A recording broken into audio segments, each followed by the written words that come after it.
बिस्मिल्लाहिर्रहमानिर्रहीम। अस्सलाम वालेकुम नाज़रीन, आपको एक बहुत ही अफसोसनाक खबर से आगाह करते हैं। अमीर तबलीगी जमात हाजी अब्दुल वहाब साहब तवील अलालत के बाद इंतकाल कर गए हैं। हाजी साहब डॉक्टर अस्पताल में जेर इलाज थे। नमाज जनाजा आज मगरिब के बाद इज्तिमा गाह में अदा की जाएगी। नाज़रीन, अमीर तबलीगी जमात हाजी अब्दुल वहाब साहब तवील अलालत के बाद लाहौर में इंतकाल कर गए। वो शदीद अलालत के बायस डॉक्टर्स अस्पताल में जेर इलाज थे। अमीर आलमी तबलीगी जमात हाजी अब्दुल वहाब साहब को डेंगू बुखार, सांस और सीने की तकलीफ के बायस अस्पताल में मुंतकिल किया गया।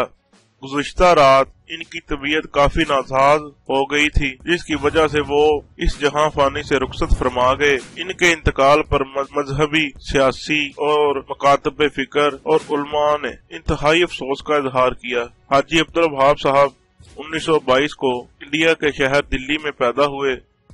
हिजरत के बाद पाकिस्तान आए। इनका ताल्लुक राजपूत राव बरादरी से था। इस्लामिया कॉलेज लाहौर से ग्रेजुएशन किया।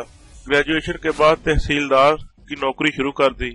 इन्होंने तहरीक खत्म नबूवत में बढ़ चढ़कर हिस्सा लिया।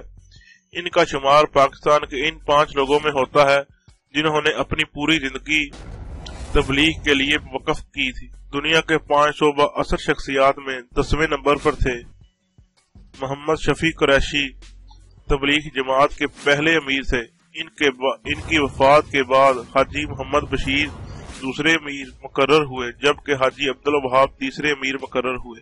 नाज़रीन, याद रहे, नमाज जनाजा बाद नमाज मगरिब इज्तिमा गाह रायमंड में अदा की।